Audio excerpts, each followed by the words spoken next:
This functional vet with a new Plan 9 from outer space. This part of the canopy that you see missing right here, which is a little bit, about a third to a half of the total canopy, took approximately 10 to 11 hours at a time burning on 2 different days. So let's turn to our Plan B from outer space and see what we have to work with. I have this EF cut wood chipper.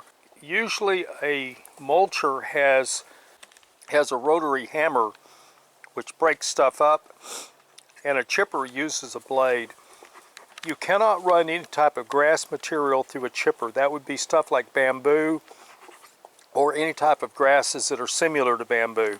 You also can't put leaves into a chipper with any type of efficiency. It operates by actually taking and cutting a piece of wood and ejecting that piece of wood, whereas, pointed out, the mulcher uses a hammer. Now let's see what we have in this box. So let me grab the tripod. We start and we have this nifty book. We have a book just straight on the engine itself, which is useful. Then we have 2 cones. Now something you need to understand about this, the distance from the blades going down through here like so, normally you should not be able to get your hands to the blade, but that risk exists. So never put your hands past this imaginary plane right here. Put the stuff in, and if you need to poke something down, use a stick.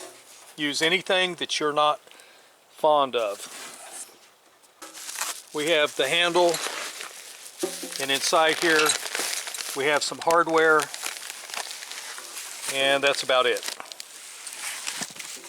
We get rid of this, and now we're getting down to the component parts. Use anything that you're not fond of. We have the handle, and inside here we have some hardware, and that's about it. I got to see about lifting this motor out where it goes. Alright, the wheels are not on the shaft, so what we're going to do is we're now going to get this out, and I'm going to probably turn the box on the side and try to slide it out. Alright, let's look at the parts here. This is the fly plate right here, this black, and on it is going to have the blades, and we'll get to those in just a second. If we move right here to also eject the material, and I'm about to show you the blades, but I want to show you why I bought this. Right up here at the top you'll see these 2 bolts. The bolts that are directly below it, you take those out and that panel swings up. Over here on the side you can see 4 little bolts sticking out. You take those off, and then you can access to repair or replace the blades. These blades, I believe, are double-sided, which means you can turn them over, but the other thing is you can resharpen them and then use them again.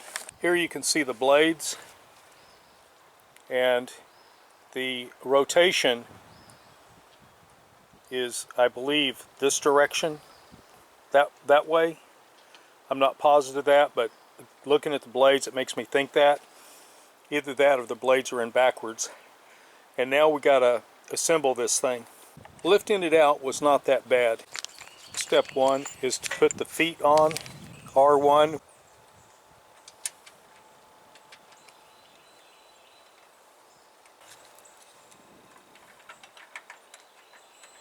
This strap on the air filter needs to tie to this bolt right here, so make sure you get that hooked up. Good dogs. Oh, good dogs. Oh, good dogs.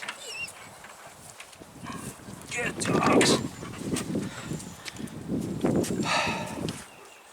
Yep. Very helpful dogs. Alright, with that now assembled, and remember you need an open end 1/2 inch because you can't get a socket off of there. Socket's going to be too deep. Step 2 is to put the wheel on. Got a bearing. It does not come with the washers. It's about a 1/2 inch. And of course it comes with cotter pins. Now we put the wheel on. We put the wheel on, put the washer on, put these on, and then this is assembled on there after the wheels are on it. So we're going to make that happen at this point. There's not a lot of room to get the pin in and get it bent with the washer on here. So once you get the pin in, you're going to have to press down and push the press down on the washer, press down on the pin and push it through, and then you're okay. This particular type of bearing is real subject to rust. You really need to keep this out of the weather. The wheel is a run flat, so you don't have to worry about it being punctured. Again, these are 1/2 inch. Everything is going together really, really well. Make sure there's no oil in the engine when you start tilting it around like this, so the oil doesn't go up into the head and you have a problem. The fact that I take a lot of breaks, I figure this is probably a 45-minute job to put together without having the dog's help. Here we have a good view of the bar that kicks out the chips, and it is not a double flywheel like I thought. So this is strictly a chipper, and the book even says it is only a chipper. With the wheels put on, the next thing to put on is this chute. Now there is a screw which is located right there. You need to start that one before you put the chute on. Don't tighten it, just put it on. And then the other two that are right out here, let me get this where you can see it, right here and right there, those are 10 millimeters. You tighten those up, and then you go to the next step. But again, that one that I just showed you, put that one on, then put your chute on, get it all finagled together. Plate right here lifts up, so the outside of this chute has to be on that so that this thing can lift up and you can work on the cutter blades. And trust me, you're going to need to do that. And while I'm on the cutter blades, be very, very, very careful not to get any kind of metal or wire in there, especially not wire. You will end up having to rebuild your chipper unit. Next, using R6, you put the 3 screws on the bottom part of the chipper feed, and then R5 is a through bolt that goes through this hole right here and then out, and it bypasses, it misses everything inside there.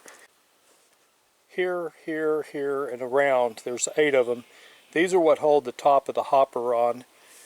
I've put these with the screw side up, and I'm going to take a paint stick and I'm going to paint the nut and a marking on the side of the thing so that I can visually inspect and see if anything's loosening up. I'll be doing that to everything else that's on here. However, I don't want to lose any of this stuff. Although I have a parts list, I just don't want to buy them again. And once you put this on, the last step will be the handle, and once we have that done, then the construction is complete.